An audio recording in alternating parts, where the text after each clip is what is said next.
Y vamos a conversar con la académica de la Universidad de Concepción, especialista en relaciones internacionales, Paulina Astroza. Muchas gracias por estar con nosotros, Paulina. Tanto tiempo que no te veía.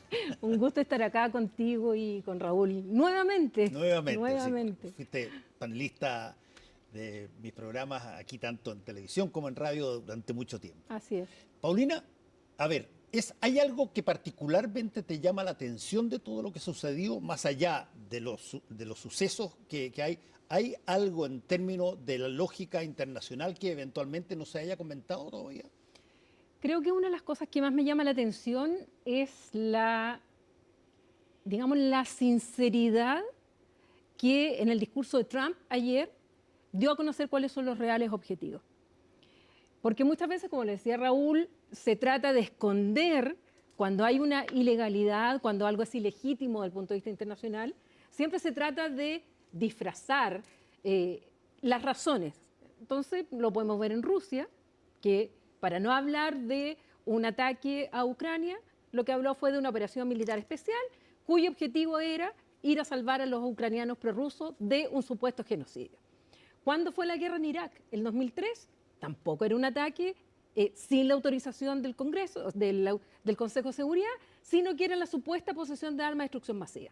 O sea, siempre se trata de dar un manto de legitimidad a una acción que, si bien han hecho el esfuerzo, Marco Rubio, claramente con lo que estaba explicando Raúl, con esto del narcotráfico y que supuestamente que entra el fentanilo y estas bandas organizadas, pero Trump después lo dice claramente en su intervención, donde dice que aquí el tema es el petróleo, donde dice que es, utilizando el argumento que está, pero blanco sobre negro, en la Estrategia Nacional de Seguridad de 33 páginas que acaba de presentar, junto al corolario llamado Monroe, que es como la doctrina Monroe, pero con este corolario en el cual él dice, bueno, ahora el hemisferio, tenemos que cuidar nuestro hemisferio, incluso dice de las fuerzas globalistas y organizaciones internacionales.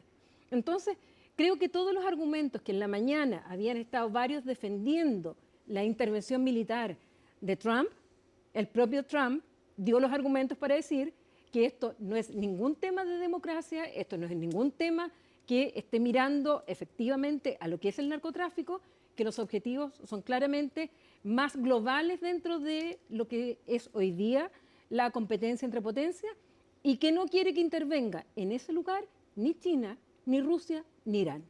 Eso es lo que tiene Trump aquí. Y yo creo que eso es lo que hay que poner en claro en esta lógica. Bueno, una cosa es lo que el presidente Trump tenga como, de alguna manera, expectativa, pero ¿es esto algo insólito en términos de relaciones internacionales? Porque ha pasado otras veces que se invaden países y que se arman guerras, digamos. ¿Cuál es la novedad que tiene este hecho?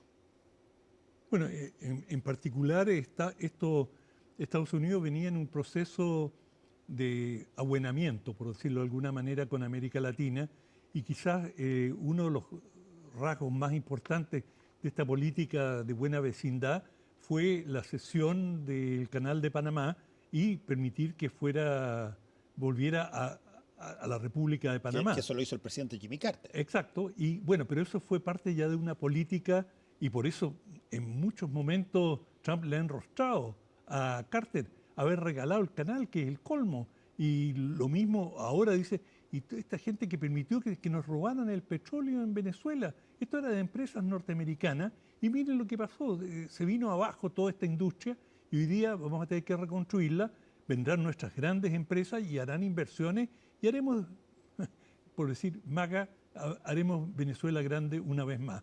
Esa es la promesa, pero digamos, esto realmente marca un cambio radical, cualitativo en las relaciones internacionales. No es la primera invasión, no es la primera vez que un país invade a otro. Argentina invadió las Falklands, que eran de soberanía británica, aunque fuera disputada y que Argentina lo negara, en fin, pero y eso provocó una guerra. Y cuando suelen ocurrir estas transgresiones, normalmente sigue una guerra. Y no te garantizo que en Venezuela esto, digamos, Venezuela, lo que acaba de ocurrir es un primer paso, por decirlo de alguna manera. Estados Unidos dio el primer golpe, pero esto puede derivar en un conflicto bastante largo. Ahora, han habido apreciaciones respecto de lo que pasó de todos los mandatarios de América Latina en particular. Y bueno, Chile no estuvo ausente. El presidente electo, José Antonio Kast, felicitó a Estados Unidos y dijo que estaba muy bien hecho eso. ¿Tiene la posibilidad de que eso, no sé, tenga un boomerang en contra de el mandato del presidente Kast o no? Yo creo que sí.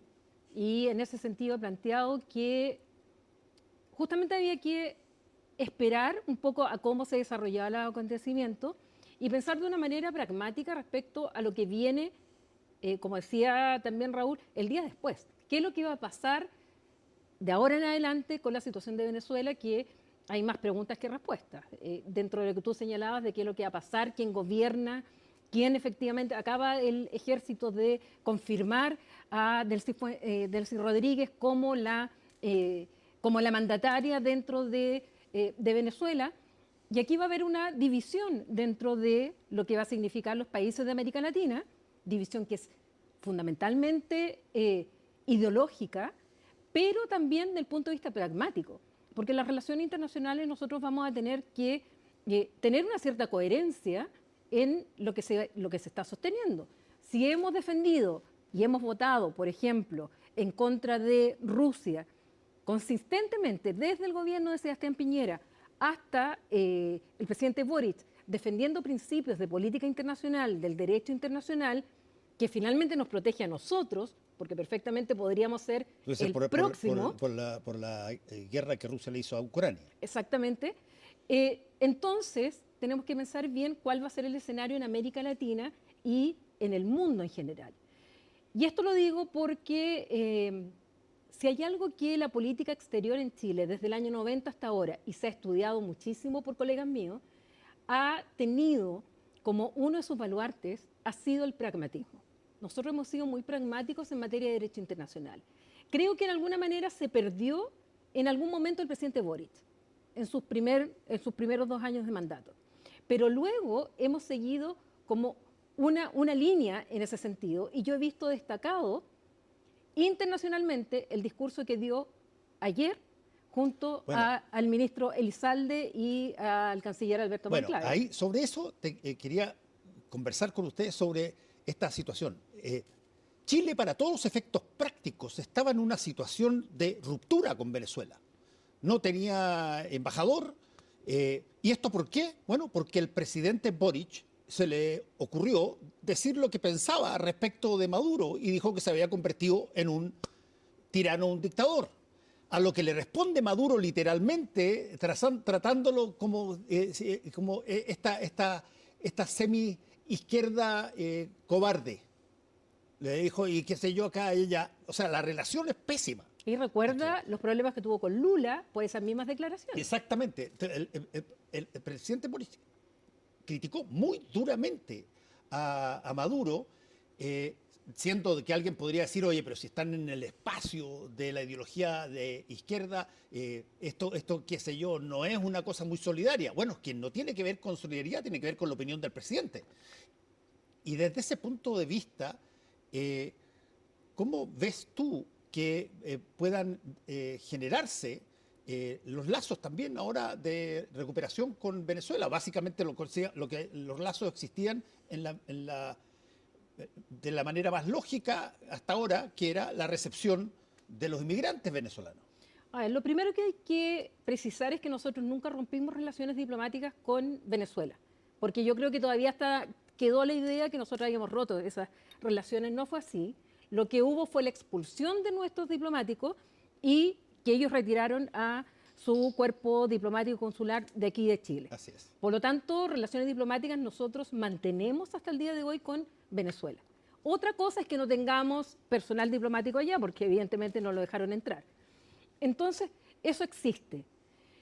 En segundo lugar, ¿cómo se van a restablecer esto? Todo va a depender de lo que pase en Venezuela. Nosotros no sabemos el escenario que va a haber en Venezuela, si Delcy Rodríguez va a continuar realmente gobernando, ejerciendo concretamente el poder. Eso en relaciones internacionales y en derecho internacional se llama el principio de efectividad. Es decir, ¿quién realmente ejerce las competencias estatales en un lugar? Independiente si es legítimo o ilegítimo. ¿Quién gobierna? Hasta el momento era Maduro. Hoy día Maduro no está, está en Estados Unidos. Ahora tenemos que ver qué pasa, porque tal como le dice Está Rubio, en la cárcel, para ser más preciso. más preciso, está en la En la cárcel. Como lo dijo Rubio, ellos no hicieron una intervención en el terreno. Lo que ellos hicieron fue un ataque y sencillamente capturar a Maduro. Bueno, ¿quién va a ser? Delcy Rodríguez, ¿con quién va a gobernar? ¿Según las órdenes de Estados Unidos o de su propio gobierno? Si el ejército además la está apoyando. ¿Va a haber una guerra civil o no? Porque aquí también podría efectivamente la Fuerza Armada separarse. Y Darcy, Pero lo dices esto con algún antecedente de la posibilidad de que haya una guerra civil que divida a las Fuerzas Armadas? Ningún antecedente concreto, pero sí respecto a que hubo en algún momento, y esto lo escuché en el canal, en canales de Europa sobre todo, en el cual les llama mucho la atención que la facilidad con la cual Estados Unidos atacó lugares y se llevó de manera tan limpia, como decías tú, a Maduro. Que eso no lo podrían haber hecho sin haber tenido la colaboración de alguien dentro del aparato estatal. Eso te lo pregunté ayer, ¿te acuerdas tú, Sí. Raúl? Yo te dije, a mí lo primero que me llamó la atención es que yo pensé cuando empezaron los avisos de que se habían entrado aviones norteamericanos, yo dije, bueno, aquí va a quedar la crema, las Fuerzas Armadas venezolanas van a saltar en todo. Y ¿Y no no pasó? solamente no queda la crema, sino que además lo restan con una facilidad brutal, lo que daba la sensación de según- que estaba lleno de gallos que se habían dado vuelta. Y según la versión estadounidense, sin ninguna baja, sin ningún Nada, tiroteo ni una contra baja, sus ni un Nada. tiroteo, aeronaves. nada. ¿Pueden creer eso si no hubiera alguien dentro de la estructura de Venezuela que no ayudó? Yo no lo creo. Eso es exactamente lo que conversamos ayer, ¿te acuerdas? Yo no lo creo. Claro, y parece muy increíble que se pueda haber logrado una cosa tan limpia Pero ellos- sin un- apoyo de los mismos militares Pero un venezolanos. detalle, el ataque fue quirúrgico en el sentido que apuntó a la extracción de Maduro. Sí. No atacaron las principales bases militares y donde básicamente los venezolanos, las Fuerzas Armadas venezolanas, se habían preparado para resistir lo que presumían podía ser un desembarco en alguna localidad. De manera que también hubo un factor sorpresa, creo que no se les pasó por la cabeza, no tengo antecedentes mayores, pero no se les pasó por la cabeza que le iban a secuestrar al presidente. Sí. Yo no sé, porque dentro de las informaciones que he estado leyendo de la prensa extranjera, es que justamente un dron estaba siguiendo a Maduro ya en los últimos días con información, con sus movimientos. Recuerden ustedes que él se cambiaba de lugar, que él no está, porque obviamente sabía que podía en algún momento o ser que el propio traicionado. presidente Trump hizo ostentación de esa vigilancia que hicieron hasta con los perros. digamos. Exactamente, entonces yo no creo que que de dentro no haya habido algún tipo de ayuda, ni tampoco descarto, y en esto mera especulación política, porque yo creo que aquí la política funciona en todo sentido, en que hubiese habido negociaciones con sectores que hoy día van a gobernar dentro de Venezuela. Por algo dejaron fuera a María Corina Machado. Por algo no están hablando de Edmundo González. Bueno, pues ellos dicen abiertamente que negociaron con Delcy Rodríguez. Pero por claro. supuesto, O sea, eso no es un secreto. Pero uno espera, y es lo lógico, que si tú estás en la posición de Estados Unidos siempre habla con todo el mundo. Si tú vas a la embajada de Estados Unidos en Santiago, te vas a encontrar con todo tipo de personas todo el tiempo porque ellos regularmente están hablando. Y ese es el deber Ese de es una el deber de una embajada. embajada, por Exactamente.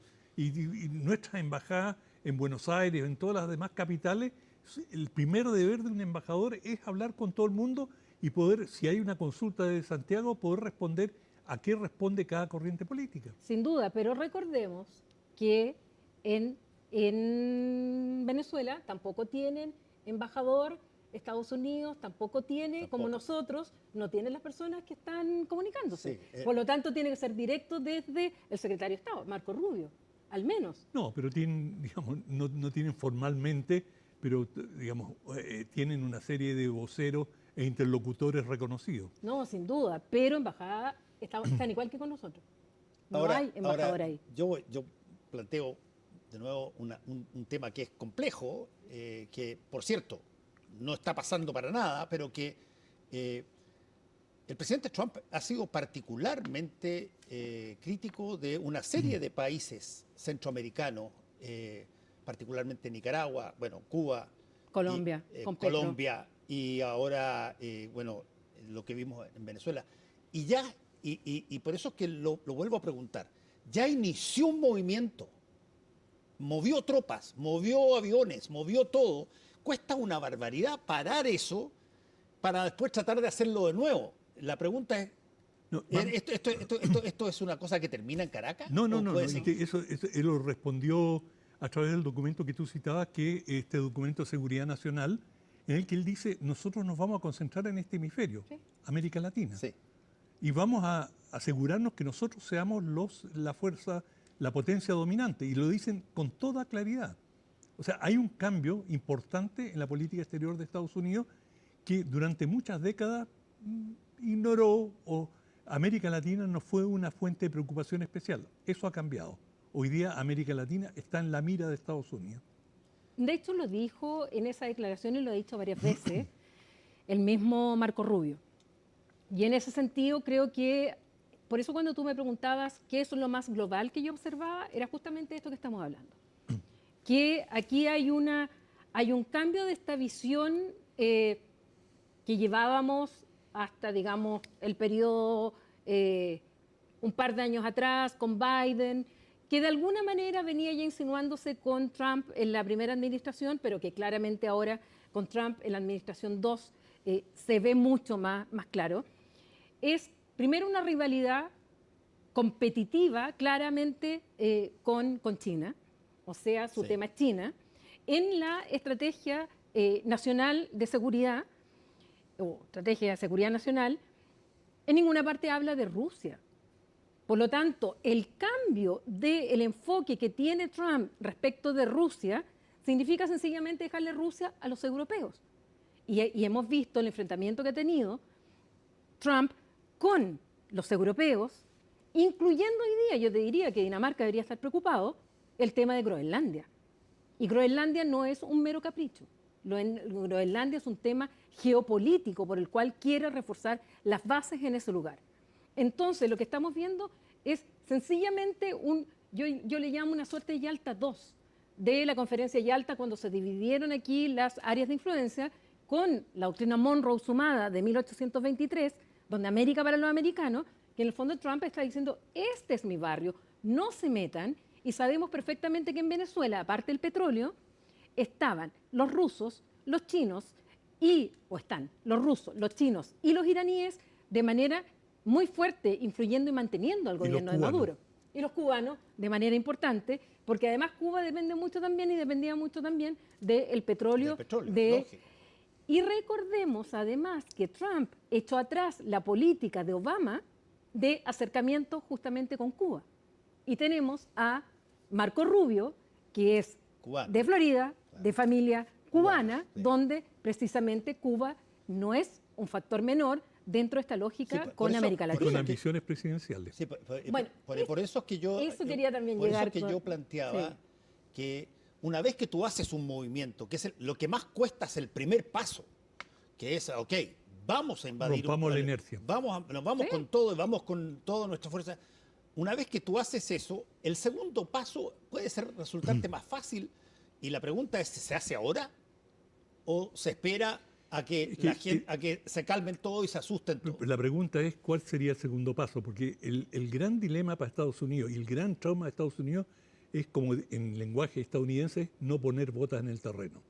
Es decir, el momento que tú pones soldados y empiezan a caer estadounidenses, cambia totalmente la ecuación.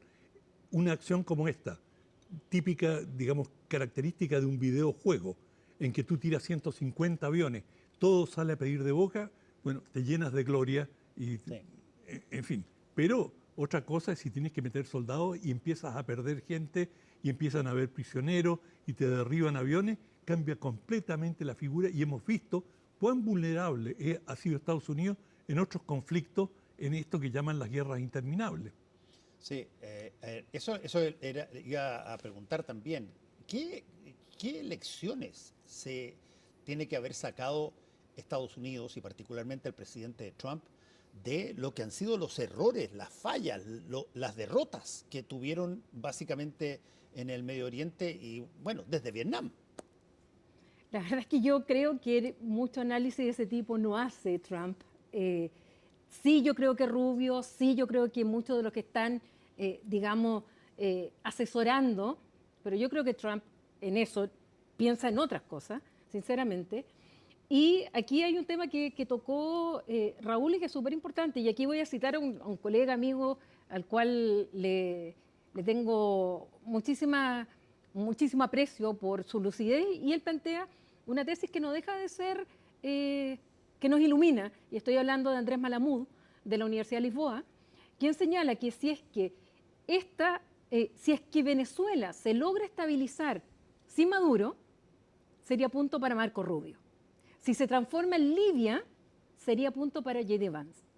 Por lo tanto, él plantea que esto no se trata de la democratización de Venezuela, Sino sino las de próximas quién elecciones. va a ser el próximo candidato a la elección presidencial. O sea, ¿cuál de los dos personajes que están dentro del gabinete pasan a ser eventualmente los sucesores de Porque los dos tienen Donald Trump? ambiciones Sí. en el mismo sentido, con visiones distintas del mundo, donde también es muy importante, bueno, cómo se va a desenvolver esto. Y además cuando tú dices, dieron el primer paso, por supuesto que dieron el tremendo paso, imagínense el gasto que implica Sí, esto. no. O sea, con portaaviones, con la cantidad de aviones, con 15.000 salvaje. soldados. Entonces, esto no va a ser No, sí, así eso como es para un que... all-in en términos de póker. Por eso que estimo No, todavía que tienen es más. muy peligroso esta lógica, y sobre todo cuando se plantea qué importa el derecho internacional, murió el derecho internacional. Sí. ¿Qué vas a enseñar ahora? Porque me ha parecido mucho eso. ¿Qué vas a enseñar ahora? O sea, si no fuera por el derecho internacional, si no fuera por muchas normas internacionales, esto que está ocurriendo sería legítimo. No tendríamos ningún tipo de cuestionamiento. Y los cuestionamientos sí se están efectuando por muchos países en el mundo. Y esto ha pasado siempre, que el más fuerte muchas veces se impone, pero por algo surgen las normas internacionales y gracias a eso tenemos una serie de ventajas que mucha gente no lo ve. A eso se le llama la ley de la selva. Exactamente. Y eso, acordémonos que nos llevó a las guerras mundiales y la segunda terminó con el arma nuclear. Y hoy día hay capacidad nuclear muchísimo mayor que la que había en 1945. Sí. Yo reconozco que soy un poco un repetidor, solamente porque creo que vale la pena que se diga, para que se tenga conciencia de que en la Segunda Guerra Mundial había solamente un país con bombas nucleares activas y las usó, que fue Estados Unidos con Japón. Hoy día hay 14 países que tienen bombas nucleares para ser utilizadas y, chita, la cosa cambia absolutamente cuando se multiplica una letalidad de esa envergadura. Y pensando además que los tratados que se celebraron durante la Guerra Fría, sobre todo después de la crisis de los misiles, todos los tratados que vinieron posteriormente para ir limitando el arsenal nuclear, porque hubo conciencia de que con la crisis de los misiles casi se llegó a una guerra nuclear, bueno, esos tratados fueron siendo desahuciados por Trump y por Putin, y estamos en una involución en ese sentido, en esta materia. Estamos recibiendo noticias todos los días, hay que estar atentos porque estas son las típicas cosas que pueden escalar o pueden de alguna manera derivar a alguna otra situación. Veamos dónde llegó Nicolás Maduro después de ser sacado de Venezuela. Ahí está el lugar triste donde epílogo. está, claro, en Brooklyn, en el estado de Nueva York y la ciudad de Nueva York. Y ahí, por lo menos lo que sabemos hasta ahora, tiene que venir un juicio, me imagino, que se va a hacer. Y es importante eso, tú lo señalaste, Fernando, que aquí lo que se está haciendo es juzgar Sí. a una persona por supuestos delitos cometidos en otro territorio. Sí. Eso se llama extraterritorialidad de la ley penal y eso está prohibido en el derecho internacional. Por lo tanto, incluso desde ese punto de vista de la legalidad, y esto no No estoy justificando para nada a Maduro. Maduro es un criminal, Sí, es un por dictador. cierto. Los informes finales que se dieron a conocer respecto a Maduro en cuanto desde ejecuciones extrajudiciales, tortura, cómo han asesinado a la disidencia, agresiones sexuales, todo eso es absolutamente cierto, pero esta forma como está actuando Estados Unidos no tiene ninguna legalidad desde el punto de vista ni del derecho internacional ni del derecho nacional de los Estados Unidos. Bueno, tú sabes que este tipo de cosas cuando suceden y se deja que pasen, se transforman en legales. Y probablemente tienes otro país que eventualmente va a hacer lo mismo y va a decir, oye, yo hice lo mismo que hizo Estados Unidos, no hice Pasan a ninguna ser cosa parte de la rara. jurisprudencia. Exactamente, pasa a ser jurisprudencia, tal cual. Bueno, estaremos atentos y aquí desde CNN los vamos a estar informando de todo lo que está pasando con todas las personas que más saben y que probablemente vamos a estar mirando muy detenidamente lo que ocurre, porque mal que mal, no se nos olvide, está en nuestro propio continente. Y tenemos recursos interesantes para el norte. Así es. Muchas gracias, Paulina, muchas gracias, Raúl, y muchas gracias a ustedes por su sintonía.